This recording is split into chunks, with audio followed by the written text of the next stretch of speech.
What would you do if a clock without weights or a working spring began turning backward while seawater climbed the stairs around you?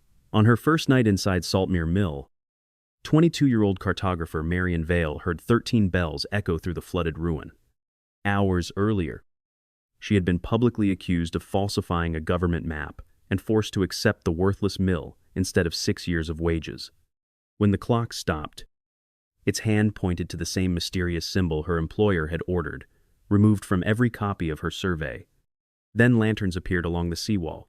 Men were coming to reclaim the property before sunrise, and the next tide was already rising. Marion realized they were not afraid of what she might find inside the mill. They were afraid of what the retreating sea would reveal beneath it. The accusation had begun that morning in the upper chamber of the Eastboro Merchants Guild, where 50 men sat beneath portraits of shipowners whose fortunes had been built on the estuary. Marion stood alone beside a table covered with her coastal charts. Her employer, Gideon Rusk, held up the newest sheet and tapped a small crescent of land drawn beyond the western mudflats. "Miss Vale has invented an island," he said. A few merchants laughed, but the government surveyor did not. He leaned closer to the chart and asked what observations supported the mark. Marion opened her field notebook. For 3 winters, she had measured the estuary at the lowest spring tides. She had taken bearings from St. Aldwyn's Tower, the old customs beacon, and a stone post near Saltmere. Each time, the same raised bank appeared for less than 40 minutes before the sea covered it. Her late father had marked a similar shape on a chart dated 32 years earlier. "It is not an island at ordinary tide," Marion explained. "It is a submerged embankment, perhaps joined to an older drainage work." Rusk smiled as if indulging a child. He produced 3 copied pages from her notebook. The bearings were different. They placed the bank half a mile farther south, directly across the approved shipping channel. If Marion's published chart were believed, insurers might suspend traffic until the obstruction was examined. Eastboro's merchants would lose money. Rusk claimed she had altered the figures after a shipping company refused her father a commission. Marion recognized the copies, but not the numbers. Her original notebook had disappeared from the locked cabinet in Rusk's office 2 days earlier. She said so. The guild secretary asked whether anyone had witnessed her placing it there. Only Rusk's senior clerk, Edwin Pike, had been present, and Pike now swore she carried the notebook home. Rusk then displayed a letter bearing what appeared to be Marion's signature, offering to remove the crescent from the official chart in exchange for £20. The signature resembled hers, though the final stroke leaned the wrong way. Her father had trained her to draw every line from the shoulder and to finish her name with a sharp upward cut so wet ink would not pool. She pointed out the difference. Rusk called it desperation. The guild voted to dismiss her from its survey work, pending an inquiry, because she was not admitted as a professional surveyor. She had no right to address the committee further. 6 years of unpaid salary remained in Rusk's accounts. He said her misconduct canceled the debt. When Marion demanded the return of her instruments, he presented a second option. Rusk and Company owned Saltmere Mill through a defaulted mortgage. The mill had not operated since the great tide of 1854. Its roof was failing. The tide chamber was choked with silt, and parish rates exceeded its likely value. He offered the deed as complete settlement. If she refused, he would sue for losses caused by her false chart. Marion understood the trap.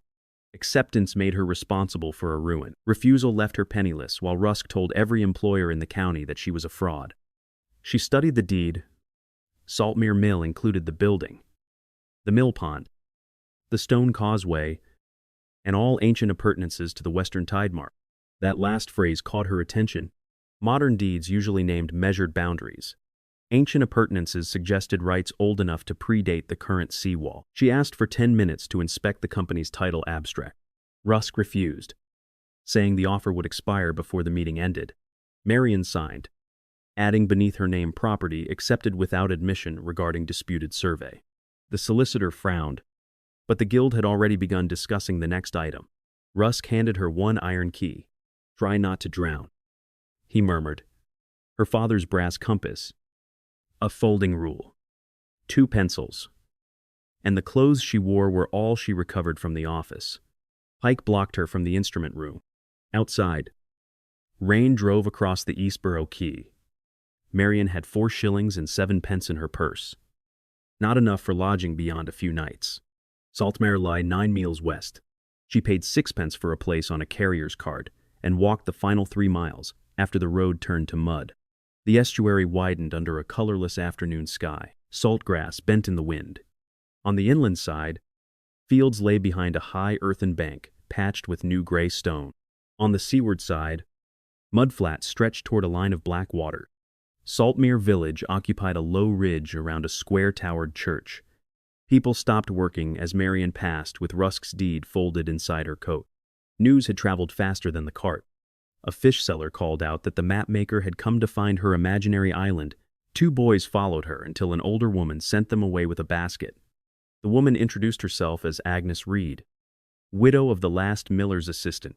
She carried a limp caused by an old brake and studied Marian with neither welcome nor contempt. "You have the mill key?" she asked. Marian showed it. Agnes said the front door stood above the normal tide. But the western stair did not. High water would arrive shortly after midnight. The building's lower chamber flooded because someone had removed the sluice gates after the mill closed.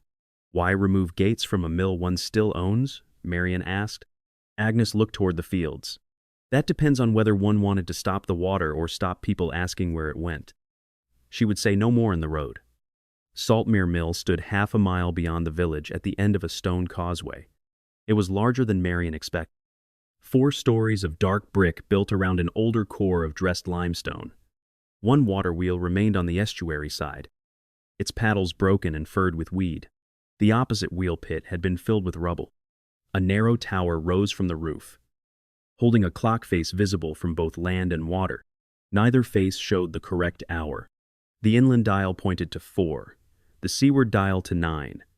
Roof slates had fallen into the mill pond. The pond itself was almost dry, though rainwater should have filled it. Marian noticed a fresh cart track beside the western wall and boot prints leading to the door. Russ claimed no one had entered for years. The key resisted until she cleaned the lock with graphite scraped from her pencil. Inside, the entrance floor smelled of salt, old grain, and wet timber. Shafts rose through openings in each level. Stripped gears lay against walls, their valuable brass bearings removed. Marian tested the nearest joists before trusting her weight. Her father had taught her that maps began beneath one's feet. A line drawn without understanding the ground was decoration, not evidence. She selected a former clerk's room on the 2nd floor because its hearth remained sound and its window shutters could be closed. In a cupboard, she found dry rush mats, a clay cup, and a bundle of kindling wrapped in oilcloth. Someone had placed them there recently. Again. Perhaps, though the boot prints were too large for her. Marian lit a small fire, ate the bread and cheese purchased on the road, then began measuring. The deed's outer dimensions did not match the interior. The western wall was nearly 6 feet thicker at the base than the upper floors required. A tide mill might contain culverts, but those normally ran below the machinery, not behind a vertical wall. She marked the difference in her notebook. At sunset, the sea withdrew, exposing mud streaked with channels. From the clock tower, she took bearings. St. Aldwyn's Tower lay east-northeast. The customs beacon aligned with the mill's broken wheel. Her disputed crescent should have appeared beyond the western flats, but mist concealed the far water. She turned to the clock mechanism. The tower room contained an iron frame, 2 cracked dials, and a forest of motionless gears. The main driving weight was gone. The winding chain had been cut. Barnacles crusted a shaft that descended through the floor, yet one slender rod was clean where it passed into the western wall. Marian touched it and felt a faint vibration. Not machinery. Water moving somewhere below. Scratched into the iron frame was the same crescent symbol she had drawn on her chart. Beneath it appeared 3 sets of numbers separated by dots. They resembled bearings, but the values exceeded a circle's 360 degrees. She copied them before darkness thickened. At 10 o'clock by her father's watch, lanterns appeared on the sea wall. 3, then 4. Moving toward the causeway, Marian descended, extinguished her fire, and waited behind the entrance door with an iron poker. The men stopped outside but did not try the lock. One walked around the building. Another entered the filled wheel pit and struck the wall 3 times. A hollow answer traveled through the floor, still sealed. A voice said. Marian recognized Edwin Pike. Rusk's clerk had sworn against her that morning. A second man asked whether the girl had found the tower marks. Pike said she would not understand them before the tide. They needed only recover the plate and leave the rest to the water. The men moved toward the western stair. Marion followed above them. Placing each foot near the wall where boards were strongest, she saw their lantern light descend below the entrance floor. A metal tool scraped stone. Then one man cursed. "She has the deed. If we break it now, the breach will be obvious." Pike replied that by morning no one would know whether the tide or the girl caused the damage. Marion backed toward the tower. If they found her listening, the nearest house was half a mile away and the wind would swallow any cry. She reached the clock room as water entered the lower chamber with a deep inhaling sound. The clean rod began to tremble. One gear moved. Marion stared as the seaward clock hand turned backward. There was no spring and no weight, but the rod drove a ratchet one tooth at a time. The mechanism was powered by the falling pressure of water in a hidden channel. 11 minutes after midnight, the bell struck 13 times. The men below went silent. The hand stopped at the crescent symbol. Through the western window, the mist thinned. A pale strip rose from the retreating sea exactly where Marion had mapped it. It was not natural sand. Straight edges divided the mud, and at its center, something reflected the moon. Pike shouted that the plate was showing. Lanterns rushed from the mill toward the flats. Marion took her compass, the deed, and a coil of old line from the clock room. She could remain safe above the tide, or follow the men who had forged her disgrace toward the evidence they meant to remove. She tied the line around her waist, secured the other end to the stone tower post, and descended into the dark. The lower stair ended in knee-deep water. Each receding wave pulled at Marion's skirts and carried silt through a grated opening in the western wall. She wrapped the fabric around her legs, tested the floor with the poker, and followed the vibration of the rope toward the outer door. The men were already 50 yards across the mudflat. Their lanterns moved along a ridge that had seemed no more than a shadow from the tower. Marion waited until they passed behind the broken wheel, then stepped from the causeway. The mud beside the ridge swallowed the poker nearly to its handle, but the raised surface beneath her boots was hard. Dressed stones formed a submerged road. Each block fitted tightly enough to resist decades of tide. Her father's chart had called it Saltmere West Bank and drawn 3 openings through it. Rusk's official chart showed open mud. Marion moved slowly, paying out line. At every 10 paces she pressed a pencil notch into the wet surface of her folding rule and took a bearing on the mill tower. The ridge curved north, not south, as Rusk's altered notes claimed. That curve mattered. It meant the structure did not cross the shipping channel. It enclosed the old mill pond on a scale far larger than the visible ruins suggested. Ahead, Pike's men reached the reflecting object. One knelt and brushed away weed from a bronze plate set into the stone. Marion could not hear every word over the wind, but she caught commission, trust, and cut it free. Ehema rang. The stone beneath her feet answered with a low note. Behind her, the mill clock struck once. Though its hand had not completed another circuit, the men looked back. Marion dropped flat behind a raised curb. Pike ordered them to work faster. The hammer struck again. A crack traveled across the bronze plate. Not through it, but along the mortar at its edge. Water burst upward in a narrow jet. The men stumbled away.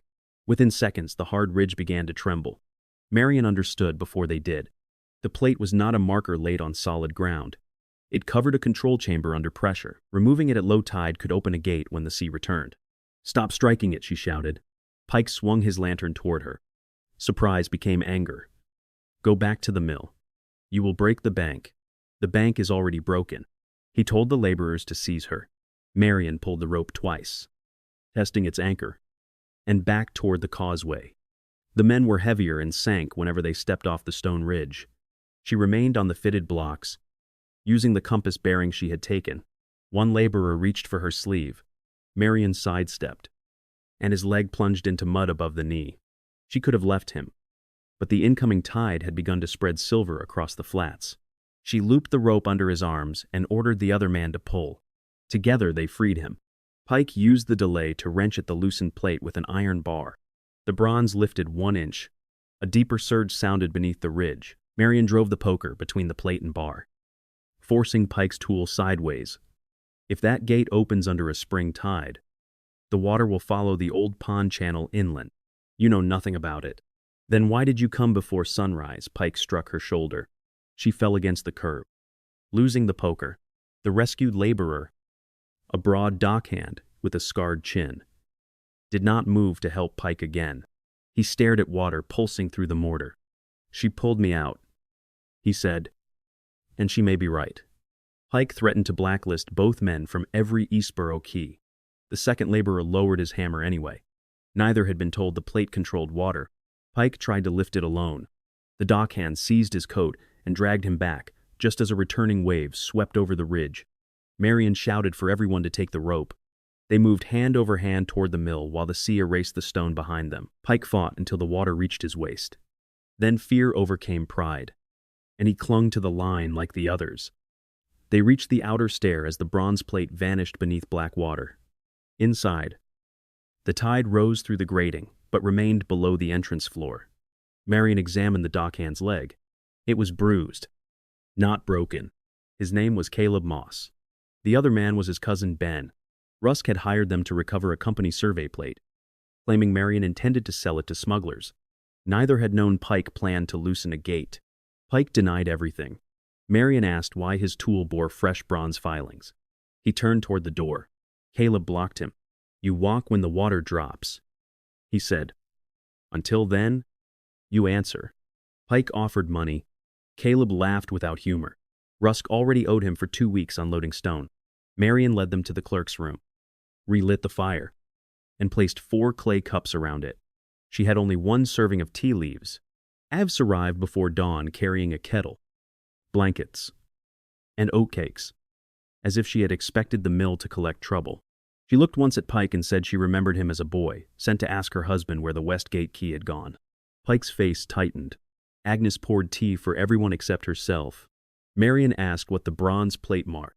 Agnes said her husband, Joseph, believed the old bank contained 3 tide gates built by an engineer named Elias Vale. Marion's grandfather had been Elias's younger brother. The mill once served more than grain. Its pond collected the incoming tide, then released water through channels during low tide to keep the estuary's inner fields drained. Farmers paid a small maintenance due, while shipping companies benefited from a scoured channel. After Elias died, ownership became disputed. Gideon Rusk's father purchased the visible mill and claimed the outer bank had washed away. The great tide of 1854 flooded the lower fields, destroyed 2 hamlets, and left Saltmere Mill unusable. Rusk's company later won contracts to build the modern seawall and charge landowners for drainage. If the old gates still existed, Marion said, the company sold a new system. While concealing one it was bound to maintain. Agnes nodded. Joseph had suspected as much. He disappeared in 1860 after going to Eastborough with a packet of mill records. His body was found 3 weeks later near the shipping channel. The inquest called it drowning. Agnes had spent 27 years waiting for someone to ask why a man born beside the tide entered the water with stones in his pockets. Pike said this proved nothing about Gideon. His father had managed the company then. Marion agreed that suspicion was not evidence. She set her copied clock numbers beside the deed. Agnes recognized the first number as a date 13. Sit. Wusha si. The morning after the great tide. The other 2 might be gate settings rather than bearings. Elias Vale had designed the clock so millers could coordinate the gates without carrying watches into wet chambers. 13 bells did not mean 13 o'clock. It meant gate number 1. Setting 3. Marion returned to the tower after sunrise. The storm had passed, leaving the estuary sharp beneath cold light. At low water, the ridge appeared again. But the bronze plate lay submerged in a pool. She mapped the visible stones from the roof, drawing the curve and the 3 depressions where openings might exist. Her measurements aligned with the extra phrase in the deed, all ancient appurtenances to the western tide mark. Rusk had conveyed not merely the ruined building, but whatever legal interest the company held in the bank and gates. He might have assumed the phrase meaningless because official maps showed no structure. Marion now owned the evidence he meant to retrieve.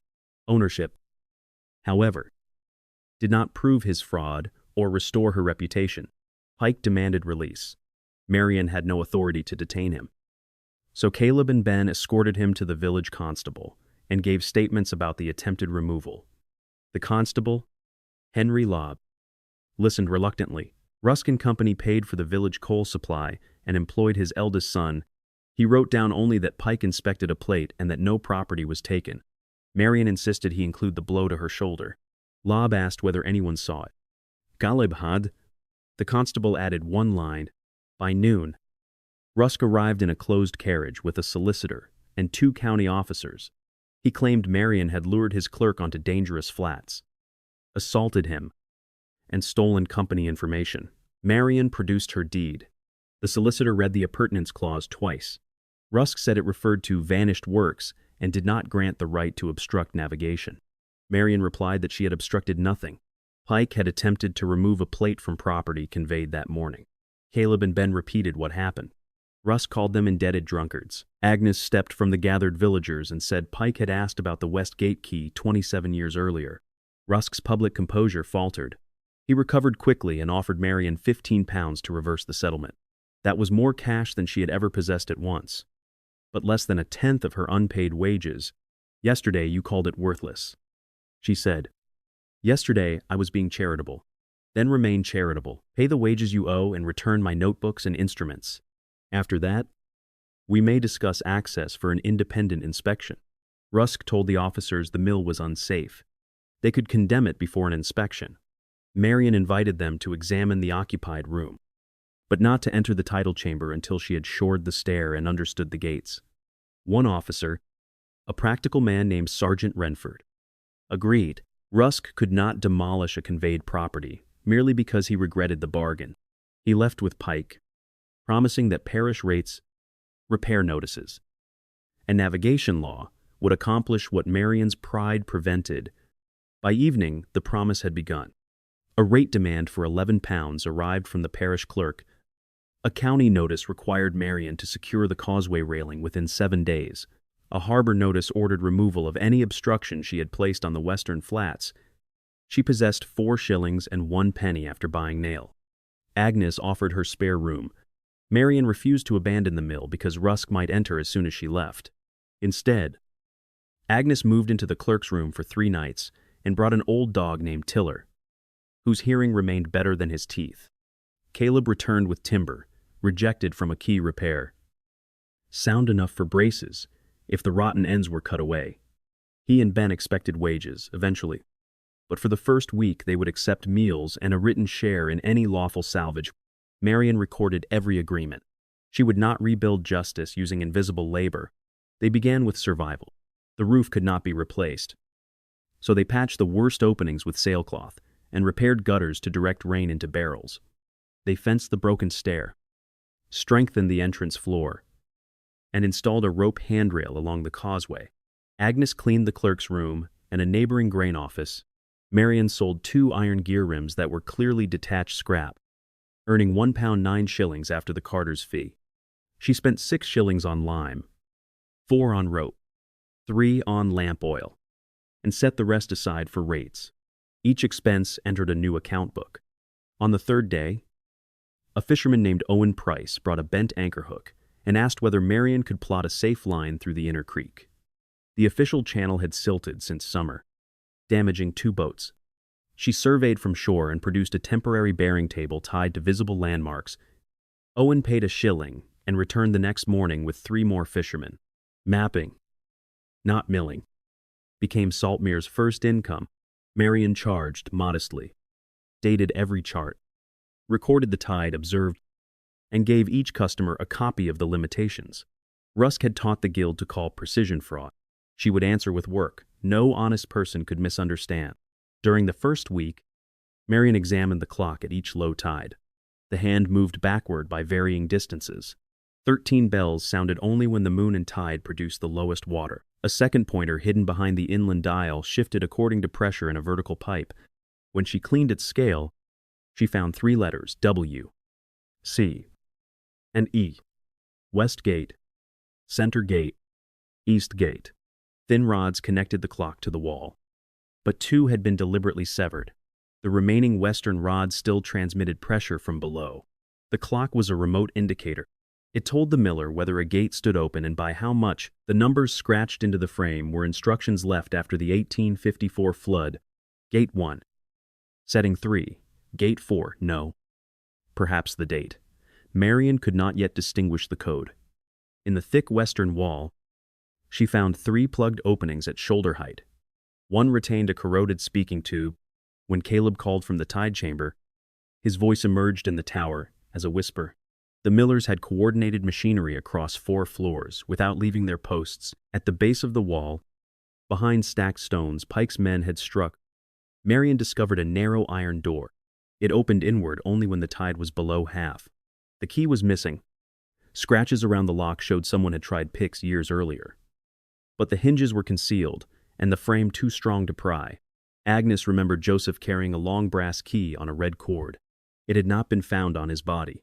Rusk might possess it. But Pike's visit suggested he did not. Tiller solved the first part by barking at a loose hearthstone in the clerk's room.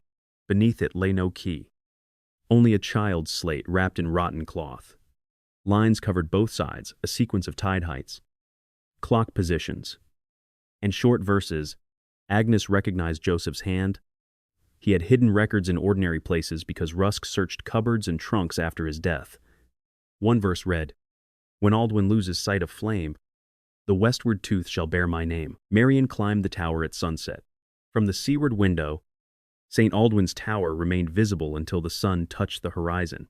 Then the mill's stone parapet blocked it. She aligned the compass with the last visible edge and followed the bearing down through the building. It ended at the western wheel's gear ring.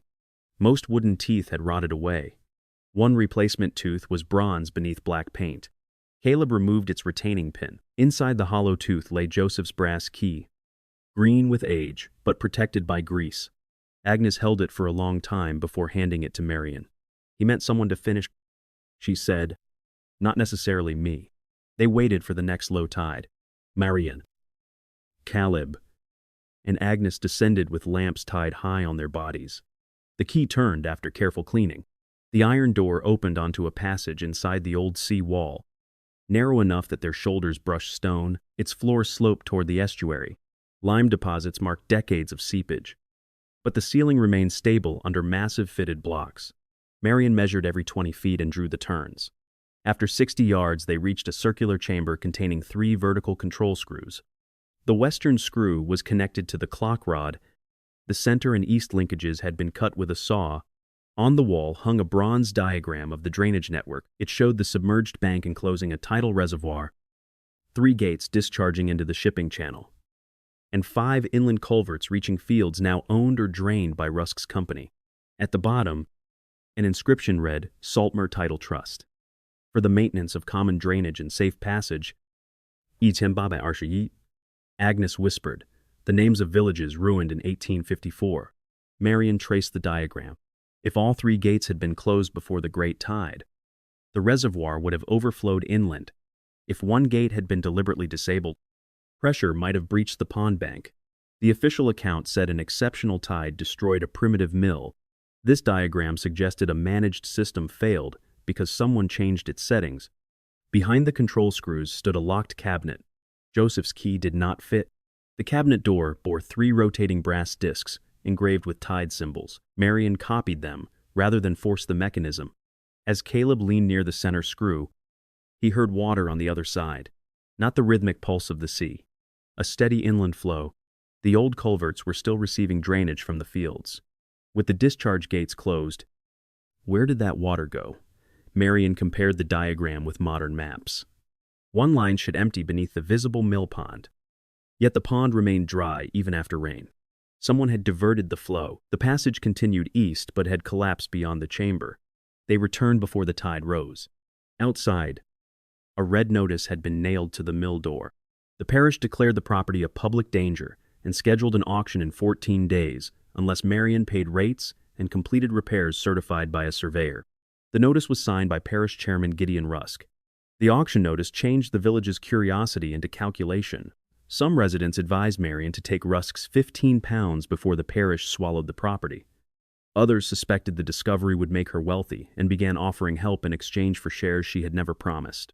Agnes silenced both groups by hanging the notice beside Marian's account book in the cleaned grain office. Anyone could see the rates owed, the money earned, and the repair tasks required. Transparency did not make £11 appear, but it made rumor less useful. Marion requested a copy of the parish authority used to order the auction. The clerk claimed the document was unavailable. She then traveled to the county office, spending a precious shilling on the coach, and learned that a parish could recover rates, but could not sell occupied industrial property after 14 days without a magistrate's order and a proper valuation. Rusk's notice omitted both.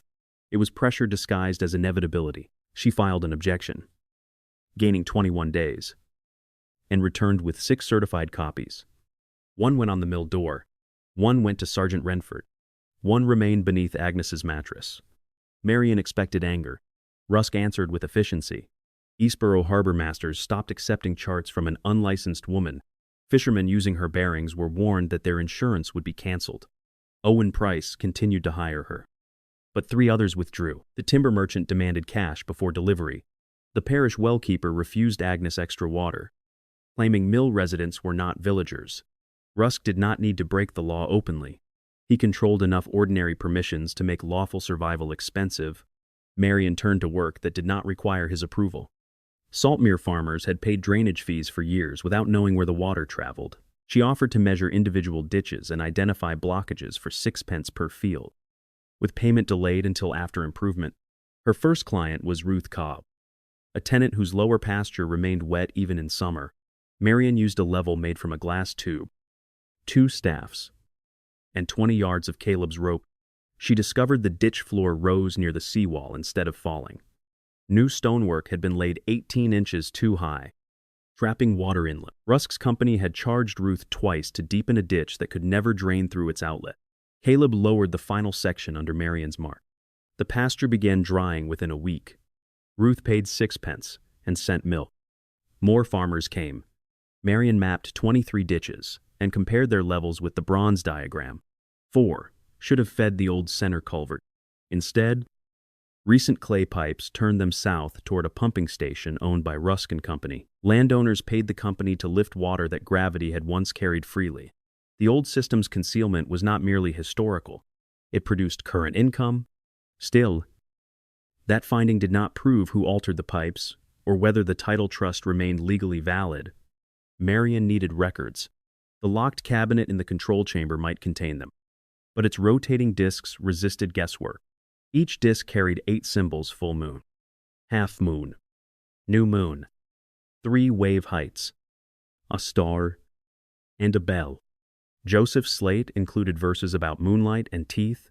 The clock frame held dates and gate settings. Marion spent evenings building tables. Her father had taught her never to mistake pattern for proof. A combination could appear meaningful by chance. She tested each interpretation against known tides from old almanacs Agnes found in Joseph's trunk. On the night before the lowest tide of the month, the pieces aligned. The scratch date, 13 April, 1854, corresponded to a full moon, 2 days after perigee. Joseph's verse mentioned half a face when western waters kneel. Marion set the first disc to full moon, the second to lowest wave, and the third to bell. Nothing happened. Agnes suggested Joseph would not choose the state during disaster, but the safe setting before it. Marion changed the first disc to half moon. The cabinet clicked. Inside were 3 narrow drawers lined with tin. The upper drawer contained rolled linen plans, dry but stained at the edges. The second held a brass scale model of the gate mechanism. The third was empty except for a rectangle of unfaded lining and a torn red thread. Something book-sized had been removed. Marion unrolled the plans in the grain office. They were signed by Elias Vale and witnessed in 1821 by 12 landowners, 6 mill workers, and the Eastboro Harbor Commissioner. One plan defined the bank and culverts. Another showed the mill clock. A third depicted overflow meadows, reserved to receive exceptional tides. Those meadows were now occupied by Rusk's South warehouse and 30 laborers' cottages. Rusk's father had built on land meant to flood safely. To protect the warehouse, someone closed the old center gate and raised the inland bank, redirecting the 1,854 tide toward poorer villages. The plan explained the mechanism, but the legal trust deed and maintenance register were missing. The empty drawer's red thread matched the cord once tied to Joseph's key. He had probably taken the book to Eastboro and died before returning it. Agnes remembered that Joseph wore a parcel under his coat the day he vanished. His body was found without coat, boots, or papers. The inquest described robbery after drowning. Marion wrote to the county coroner requesting the file. Meanwhile, she made tracings of every plan. Original. First tracing, second tracing, and index were stored separately, the originals in the cabinet, one copy with Sergeant Renford, one with a solicitor in another town. Paid by selling her mother's silver thimble, and a simplified public map on the grain office wall. She marked it unverified historic works to avoid claiming more than evidence supported. Rusk arrived, while villagers studied it. He did not threaten Marion. He praised her industry and announced that his company would fund a modern drainage survey for the parish. A professional engineer from London, Mr. Alton Graves, would inspect Saltmere and determine whether the old works posed a danger. Until then, no one should enter the control passage. Marion asked who retained Graves. Rusk said, "Impartial expertise cost money. Then it is not impartial." She replied, "Graves came 2 days later in a clean coat and boots unsuitable for mud." Marion expected another obedient witness. Instead, he asked precise questions, admitted who paid him, and refused to enter the passage at high tide. He examined her levels in Ruth Cobb's pasture and confirmed the outlet error. Rusk's jaw hardened. In the control chamber, Graves studied the severed rods and old plans. He agreed the system could once have drained the fields and scoured the channel. He would not conclude sabotage without examining the gates. The bronze plate pike loosened covered the western inspection shaft, not the gate itself. All 3 gates lay farther seaward beneath deposits. Opening them blindly could collapse silt into the channel or unleash trapped water. Graves recommended excavating one inland access and testing pressure. The work would cost at least £40. Marion asked whether the mill posed an immediate public danger. Graves said the building needed repair, but the control chamber was stable. Rusk reminded him who paid. Graves replied that payment purchased his labor, not his conclusion. That evening, someone smashed the window of Graves's lodging and stole his field case. His written measurements disappeared, but he had left a preliminary sketch at the mill. He chose to remain. Rusk's method had worked on people who feared losing employment. Graves possessed other clients and disliked coercion more than inconvenience. His presence brought credibility, but it also increased expense. Marion could not pay an engineer. Graves proposed in exchange she would assist his winter coastal survey, and he would certify only the repairs he personally observed.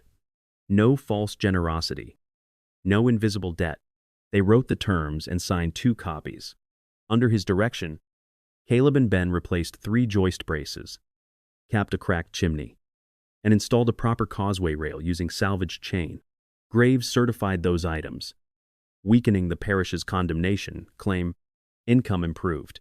Farmers hired Marion to correct drainage levels. Graves paid small weekly wages for survey assistants. Agnes organized midday meals, charging those who could pay and recording credit for those who could not. The cleaned grain office became a chart room where fishermen compared observations.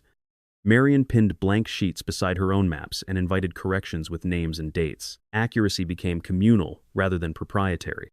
One boy marked a sandbar she had missed. Marion checked it and added the feature, crediting him.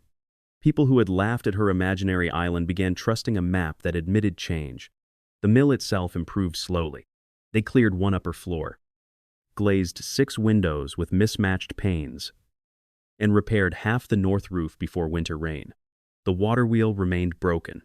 The tide chamber remained dangerous. Marion slept in the clerk's room with a bucket beneath one leak and woke whenever Tiller growled. Each visible gain required arithmetic, lime or lamp oil, roofing felt or legal copy fees, wages or rates. She paid the first £5 of the parish debt and negotiated installments on the rest. Rusk objected, but the magistrate accepted because the property was occupied and producing income, unable to seize it cheaply. Rusk attacked its title. His solicitor filed a claim that the appurtenance clause had been inserted by clerical error. The company intended to convey only the visible mill, not submerged structures affecting navigation. Marion compared the deed with older mortgage documents at the county registry. Everyone used the same phrase. Rusk's father had relied on those appurtenances as security when borrowing money. The clause was not an error when it increased collateral. Rusk could not call it meaningless now that it increased responsibility. She found another inconsistency. The 1,856 mortgage valuation listed 3 serviceable title releases. 2 years after the company publicly claimed the bank had vanished, that entry, signed by Rusk's father, proved the Gates survived the Great Tide. Marion purchased a certified copy with her last 7 shillings. On the way home, a carriage forced her against a hedge. Pike stepped down and offered the missing notebook. He said Rusk planned to blame him for the forged pages and the night on the flats. In exchange for £20 and immunity, Pike would testify, Marion did not possess £20 or authority to grant immunity. She asked why he had helped. Pike had begun as an errand boy. Rusk paid his widowed mother's rent, promoted him, and kept a list of every mistake. The false letter, bearing Marion's signature, had been Pike's work. Rusk dictated it. But Pike held the pen. Marion wanted to hate him, simply. Instead, she saw a frightened man who had chosen safety each time until his choices formed a cage. Bring the original notebook and the company instruction that altered the chart. She said, give a statement to Sergeant Renford before asking what it buys you. Pike said evidence without payment was foolish. Marion answered that confession purchased no comfort, only the possibility of truth. He left with the notebook still inside his coat. 2 days later, the county coroner's file arrived. Joseph Reed's belongings had included a brass tobacco box, 6 pence, and a railway cloakroom token from Eastborough Station. The token number was written in the inquest margin. No one had claimed the parcel because the token was retained as evidence. Then forgotten. Agnes and Marion traveled to Eastborough. The station master said unclaimed parcels were auctioned after 1 year, but records from 1,860 survived in a basement register. Parcel 417 had not been sold. A note instructed transfer to Rusk and Company after proof of corporate ownership. The receiving signature belonged to Gideon Rusk. Then 17 years old and already working for his father, Rusk had collected Joseph's parcel 5 days after the body was identified. The station master allowed Marion to purchase a certified transcript. It did not prove what the parcel contained, but it joined Agnes's memory to Rusk's possession. On leaving the station, Marion saw Pike watching from across the street. He did not approach.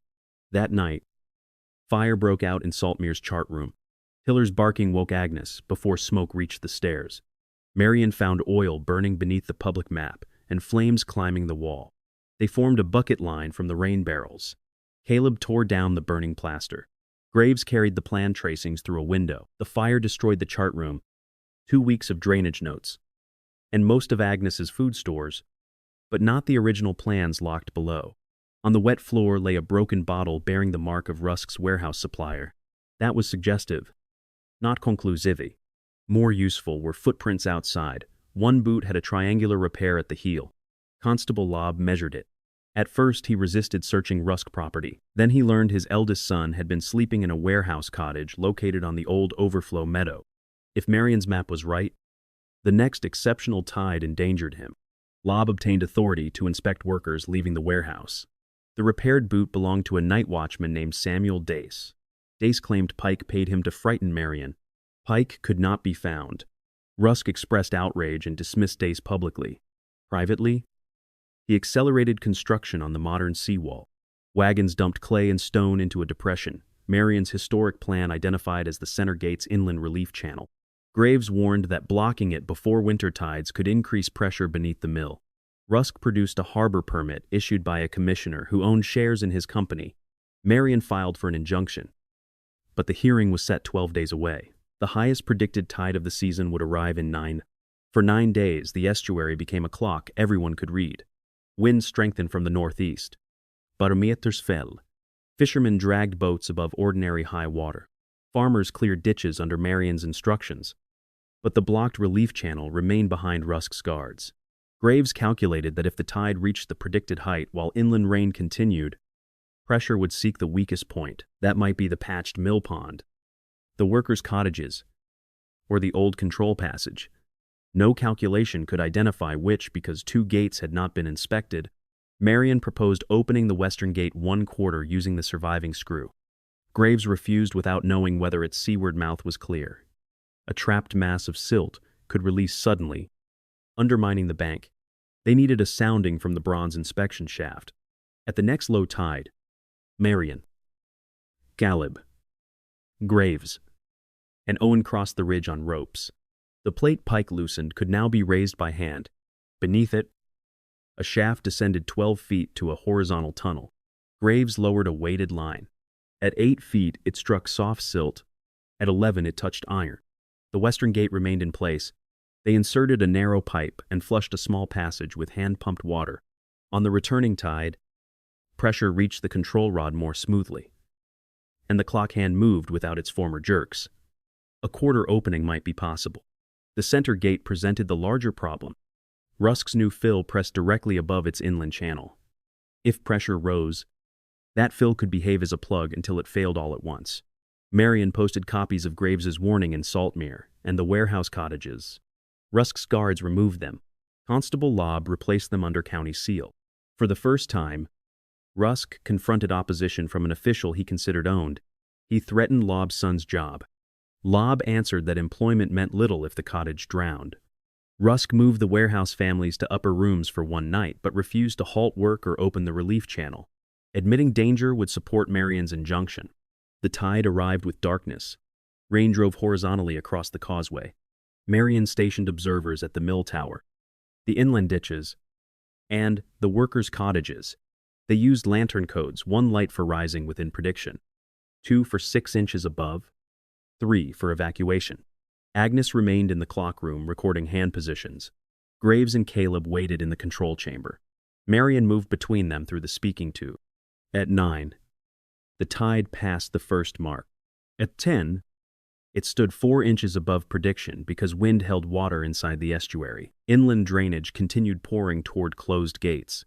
The clock's center indicator, disconnected from its rod, could show nothing. The western hand moved toward the red mark, engraved beside the dial. Marion ordered the screw opened 1/8. Caleb turned it with a long bar. For several seconds nothing happened. Then the mill shook, and water roared through the hidden passage. Outside, the shipping channel deepened along a straight line. Pressure fell slightly. At 11, 3 lanterns rose above the warehouse cottages. The new clay fill had begun leaking. Rusk's foreman insisted the bank would hold. A section collapsed while he spoke, releasing water into the lower lane. Families ran carrying children and blankets. Marion left the clock despite Agnes's protest. She and Owen took a flat-bottomed grain punt from the mill pond, now filling for the first time in decades, and poled toward the cottages through flooded pasture. They collected 6 people from a roof. On the second journey, they found Pike clinging to the warehouse stair with the missing notebook tied beneath his shirt. Rusk had locked him in the account room after learning he spoke with Marion. Pike escaped through a window when water entered. Marion could save him, or the sealed packet, he said remained inside Rusk's iron safe. She chose him. Owen dragged Pike into the boat while a warehouse wall collapsed behind them. The safe disappeared into brown water. Pike wept with rage. Not gratitude. The trust book was in there, he said. Rusk had kept Joseph's maintenance register for 27 years. It recorded the gate closures ordered before the 1854 flood and payments to officials afterward. The strongest evidence was now underwater beneath a failing building. Marion wanted to turn back. Graves's lantern signal from the mill changed 3 rapid flashes. The western screw had jammed open. Too much water was scouring beneath the old bank. If they could not close it, the causeway might fail. Marion returned to the control chamber. Caleb and Graves strained against the bar. A bent tooth in the scale model showed a safety catch hidden behind the screw collar. Marion released it, allowing the screw to turn, but the gate stopped at 1/16. Pressure continued rising in the center channel. The severed center rod could not operate its gate. On the bronze plan, an emergency overflow ran from the center chamber into the old mill pond. Rusk's fill blocked the outer end, but its inner shutter might remain inside the collapsed east passage. Reaching it required removing stones while water climbed. Graves said the passage might fail. Marion looked at the tower clock through the speaking tube's reflected light. Her father had spent his life teaching her that a map was a promise about consequences. If she remained safe and the cottages flooded, she would become what Rusk accused her of being, someone who drew lines without responsibility for the people living around them. She ordered evacuation of the mill's lower floors, then entered the east passage with Caleb. They crawled over fallen blocks, marking the route with chalk and line. Water seeped around their knees, 20 feet beyond the known collapse. Marion found a masonry arch, rather than random ruin. Someone had deliberately packed the passage with dry-laid stone. The blocks could be removed from the center without dropping the arch. Caleb pulled, while Marion stacked them behind. A timber shutter appeared, reinforced with iron bands. Its lifting chain had been cut and looped through a wall ring. Caleb attached their rope. 4 villagers above hauled through the old speaking shaft. The shutter rose 1 inch. Black water punched beneath it. The rope slipped, burning Caleb's palms.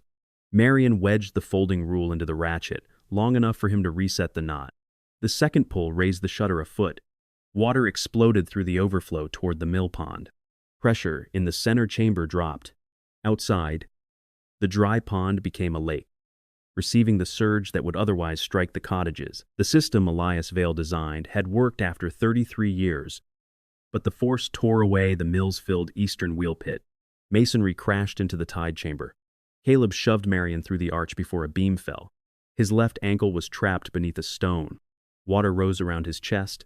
Marion could not lift it alone. She called through the speaking tube, but the collapse had crushed the line. Caleb told her to leave. The next surge would fill the passage. Marion used the brass scale model as a lever, ruining its delicate gate arms. The stone shifted 1/2 inch. She wedged the iron poker under it and pulled until her injured shoulder failed. Then another pair of hands joined hers. Pike had followed the chalk marks. Together they freed Caleb and dragged him toward the circular chamber. As the passage filled, Graves and Owen met them at the door. They reached the upper floor moments before part of the western wall split from foundation to second story. The tower leaned but remained standing. The clock struck 3, then went silent. At dawn, the tide withdrew across a changed landscape. Saltmere Village stood. The workers' cottages were flooded to their lower windows, but none had been lost. Ruth Cobb's cleared ditch carried water away from the inland fields. The modern clay fill had vanished. The old mill pond held a wide brown sheet dotted with timber. Saltmere Mill had lost its eastern corner. The tide chamber stair, and half the patched roof. Marion's chart room was again uninhabitable. The bronze cabinet remained inside the control chamber, but entry was blocked by fallen masonry.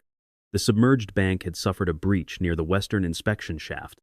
Rusk arrived on horseback and accused Marion of opening the gate without authority, causing damage to his warehouse, and altering the natural flow of the estuary. He demanded her arrest. Graves presented his written warnings and pressure observations. Lobb produced the evacuation, notices Rusk's guards removed. The warehouse residents described being ordered to remain at work until the bank broke. Pike stepped forward with Marion's original notebook. In front of the gathered village, he admitted copying false bearings and forging her letter under Rusk's direction. He also confessed hiring Dace to burn the chart room. Rusk called him a thief seeking mercy. Pike agreed he was a thief. Then he produced a narrow strip of paper removed from the trust register before Rusk locked him away. It bore 2 entries in Rusk's father's hand payment for closing center release. 10 April, 1,854. Compensation to G. Rusk for delivery of revised coastal chart. 14 April, 1854. Gideon had been 17. Old enough to carry instructions and collect Joseph's parcel, but not necessarily to design the original fraud. The strip tied the company to the gate closure and altered chart. Rusk seized for it. Sergeant Renford stopped him. The county officers did not arrest Rusk immediately. Evidence required verification, and flood responsibility would be disputed. They did arrest Pike for forgery and arson conspiracy after he gave a formal statement. Pike did not ask Marion to protect him. He asked that Caleb receive the reward offered for saving warehouse residents. There was no reward. Marion promised only to tell the truth about who entered the passage. Caleb's ankle was badly sprained, not broken. Graves said it and ordered 6 weeks without heavy work. That removed the mill's strongest laborer when repairs were most urgent. Insurance refused Marion's claim because the building had been condemned before the flood. The parish suspended its auction, then demanded emergency stabilization within 30 days. Rusk petitioned the harbor authority to seize the mill as a navigational hazard.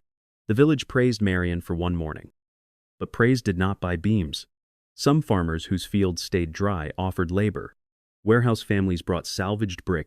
Owen organized fishermen to recover roof timber on the outgoing tide. Agnes turned the surviving upper grain floor into a communal kitchen.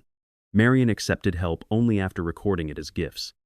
Wages deferred, or mutual flood work. She would not allow gratitude to become another invisible claim.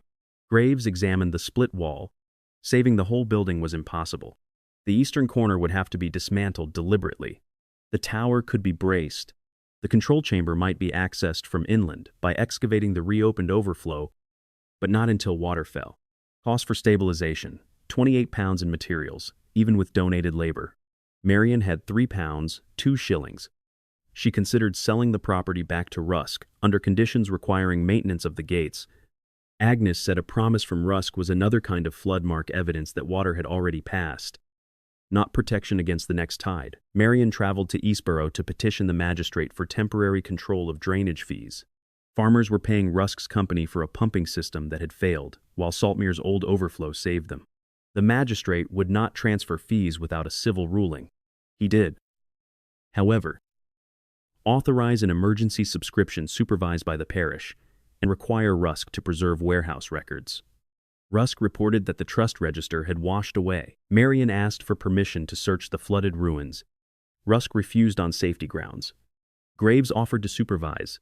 Rusk still refused, revealing that safety was not his real concern. The magistrate issued a limited inspection order.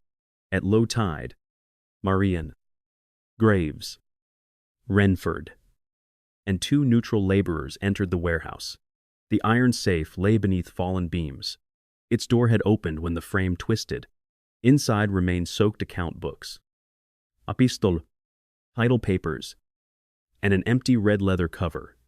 The trust register's pages had been cut from their binding after the flood. Mud held footprints leading to a loading door used the previous night. Rusk had removed them despite the preservation order. That act could be proven by the fresh cuts and witness guarding the front entrance, but it left the pages missing. Marian searched the waterline. A scrap of rag had caught on a nail, stained with the blue-black ink used in the old register. Outside, cart tracks led north. Constable Lobb followed them to a lime kiln owned by Rusk. Ash from the previous night contained brass corner pieces and fragments of charred paper. Most writing was gone. One heavy folded section survived beneath damp fuel. It was not the maintenance register. It was the original Saltmere title trust deed, bearing seals from the Vale family. Farmers, mill workers, and harbor commissioners. Rusk had burned the document that might establish Marian's rights. But the fire hardened rather than destroyed 2 wax seals, and left enough text to identify the trust's purpose. The deed did not grant the system to a private heir. It placed mill, bank, gates, and maintenance dues under trustees chosen from 3 groups: 1 representative of the mill, 2 elected land occupiers, and 1 harbor representative. The mill owner held a seat, not absolute control. Rusk's company had collected dues without elections for decades. Marian's deed gave her standing to demand restoration of the trust, but it did not make her queen of the estuary. She felt relief. A secret that simply transferred Rusk's power to her would have repaired nothing.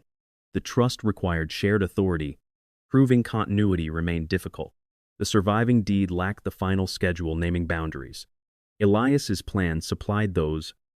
If the court accepted it, Joseph's register would show later operation, if any pages survived. Rusk assumed the missing book was Ash's. Pike had told Marian the safe contained it, but Pike had not seen inside after the flood. Agnes remembered Joseph distrusted single hiding places. The red cover in the safe might have held only a copy. On his slate, one final verse remained unexplained. The drowned man keeps no paper dry. Ask the bell that never faced the sky? Saltmere's tower held 2 bells. Both faced open air.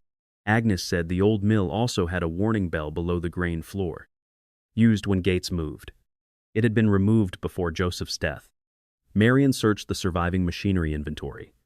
A line listed 1 cracked bronze bell transferred to St. Aldwyn's Church in 1857. It now hung not in the tower but upside down beneath the baptismal font, used as a basin after the original stone font broke. A bell that never faced the sky? The vicar permitted the basin to be lifted before 4 witnesses. Inside the hollow base lay an oilskin cylinder. Joseph had hidden copied pages from the maintenance register there before confronting Rusk. They recorded gate settings from 1,849 through $1,860, including the order to close the center release before the Great Tide, payments collected after the trust ceased holding elections, and Joseph's discovery that the company diverted field drains toward its pumps. His final entry named the parcel taken to Eastborough the original deed and evidence intended for the county solicitor. The magistrate secured the papers and convened a public inquiry. Marion did not win, because one document answered everything. Her measurements proved the submerged bank's location. Graves's observations explained the flood pressure. The 1,856 mortgage proved the gates survived. Pike's confession established the forged chart. The station register connected Rusk to Joseph's parcel. Together, evidence from different hands formed a chain Rusk could not dismiss as a woman's invention. Rusk and Company lost its drainage contract, repaid improperly collected dues, and funded repairs under court supervision. Gideon Rusk was convicted of destroying protected records and conspiring to forge Marion's survey. Pike received a reduced sentence because he confessed and testified, but he was not excused for the fire. Joseph's death was reclassified as unexplained and associated with the suppression of trust papers. Agnes said an honest uncertainty was better than a convenient lie.